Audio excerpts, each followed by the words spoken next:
Let me tell you something strange about pushing people away.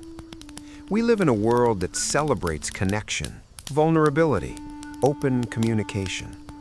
We're told that intimacy is the ultimate goal, that closeness is proof of emotional health. Yet some people do something different. They lean in and then pull back. They crave connection and then create distance. They want love, but when it gets close enough to feel real, they quietly step away. And here's the question that lingers beneath that pattern. Why would someone long for intimacy and then retreat from it? It's easy to assume they're cold or uninterested or emotionally unavailable, but that's not the full picture. Beneath the surface, there's an entire psychology unfolding, a nervous system shaped by early closeness that didn't feel entirely safe, a heart that learned, gently and invisibly, that dependence comes with a cost. See, for some people, pushing others away isn't rejection, it's regulation. From the outside, it looks like distance, delayed replies, a hesitance to define the relationship, a subtle shift when things start getting serious. They may seem calm, independent, self-contained. They don't ask for much, they don't demand reassurance, they rarely cause scenes. In fact, they're often admired. Low maintenance, easygoing, so strong. But inside, something more complex is happening. Psychologists call it avoidant attachment, but that phrase can sound clinical, detached. What it really describes is a strategy learned early, often unconsciously, when closeness once felt unpredictable or overwhelming or conditional. The nervous system adapts. It decides that safety lives in self-sufficiency, that reliance equals risk, that needing too much might lead to disappointment. So you become the one who doesn't need. You become competent, capable, independent to the point of invisibility. And here's the reframe. It's not about not caring. It's about caring so much that losing control feels unbearable. Avoidant attachment isn't the absence of love.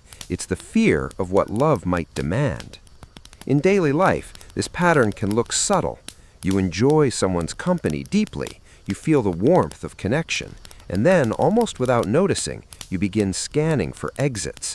You focus on their flaws. You convince yourself you need more space. You suddenly feel suffocated by expectations that haven't even been spoken. It's not manipulation. It's protection. Your nervous system learned long ago that closeness can become engulfment, that intimacy can blur boundaries, that being fully seen might lead to being fully hurt. So you manage proximity carefully, not too far, but never too close. Psychologists have found something fascinating about avoidant patterns. People who lean avoidant often score high in self-reliance, problem-solving, and emotional control. They are not incapable of feeling. In fact, they often feel deeply.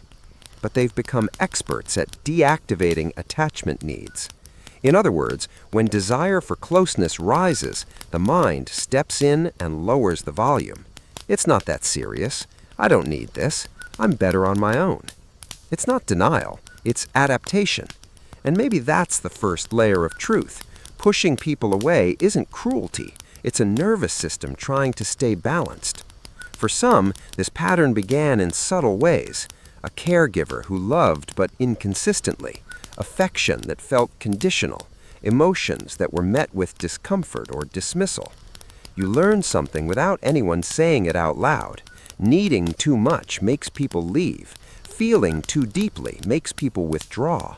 Relying on someone means risking collapse. So you internalize strength. You tell yourself you prefer independence. You pride yourself on not being clingy. You value freedom above all else. And here's what's often misunderstood. Avoidant attachment isn't about not wanting connection. It's about wanting it without losing yourself. Because for the avoidant nervous system, intimacy can feel like erosion, like being absorbed, like slowly disappearing inside someone else's expectations. So distance becomes identity. I'm just not that emotional. I like my space. I don't like labels. But beneath that language, there is often a quiet longing to be close without feeling trapped, to be loved without being consumed, to depend without collapsing. Because let's be honest, we live in a culture that sends mixed messages. We romanticize independence, don't need anyone, and we romanticize fusion, you complete me. Somewhere between those extremes lives a confused nervous system trying to survive. Avoidant attachment isn't rebellion against love, it's caution shaped by experience. And here's a question worth sitting with. When someone gets too close, what exactly feels threatening? Is it the person or the vulnerability their presence awakens? Because think about it. When was the last time you let someone see you needing them? Not casually wanting, not enjoying their company, but needing. And what happened in your body when you imagined that? But not everyone who pushes people away does so from the same place. Some are driven by fear of engulfment, others by fear of rejection, some by a deep identity built around competence and self-sufficiency. And here's the paradox. The very independence that once kept you safe can become the wall that keeps you alone. In a world that praises emotional openness, the avoidant individual can feel quietly defective. Why can't I just let people in, they wonder. But maybe the question isn't why can't you? Maybe it's what did you have to protect? There's a deep philosophical undertone to distance, because intimacy asks us to soften, and softening requires trust. Trust that you won't disappear. Trust that your needs won't overwhelm. Trust that someone can stay. Avoidant attachment challenges the very idea of merging. It asks, who am I if I'm not self-contained? If I let someone hold me emotionally, do I still know where I end and they begin? This is where the paradox lives. Attachment was designed to create safety through closeness, yet for some, closeness became the source of threat. So safety is redefined. Safety becomes solitude. Control becomes calm. Distance becomes peace. And the longer someone lives this way, the more natural it feels. They become comfortable in autonomy. They thrive alone. They may build successful careers, rich internal worlds, deep intellectual lives. But sometimes, in quiet moments, there's an ache. Not dramatic, not desperate, just a subtle wondering. What would it feel like to stay? Studies on attachment theory show that avoidant individuals often exhibit heightened physiological stress during intimacy, even when they consciously report feeling fine. The body keeps a quiet score. Heart rate rises, cortisol shifts, the nervous system braces. It's not weakness, it's wiring shaped by experience. The mind says, I'm okay. The body whispers, be careful. And maybe that's why pushing people away can feel both relieving and lonely at the same time. Sometimes the very trait that makes someone appear strong makes them misunderstood. Their distance isn't indifference, it's calibration. They're measuring how much closeness they can tolerate without losing stability. Maybe that's what quiet courage looks like for them. Not dramatic vulnerability, but slowly increasing their window for connection.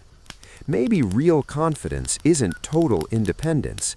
Maybe it's the ability to need without shame. And maybe healing doesn't begin with forcing closeness. Maybe it begins with noticing the moment you want to run and stay curious instead of ashamed.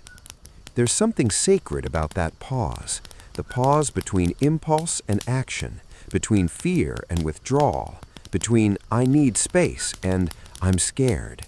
Because in a world obsessed with attachment styles and labels, we sometimes forget these patterns once kept us safe.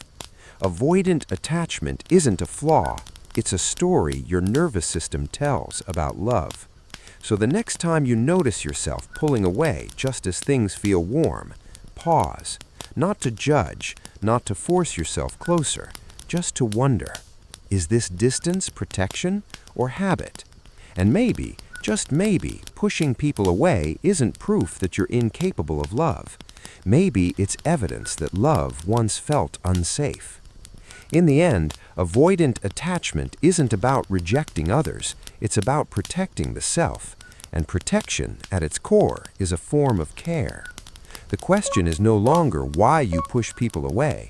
The question is whether slowly and gently you might allow someone to stand a little closer without losing who you are. Because being independent doesn't mean being unreachable, and needing someone doesn't mean disappearing. Maybe the deepest form of strength is not distance, maybe it's staying, even when your body wants to run.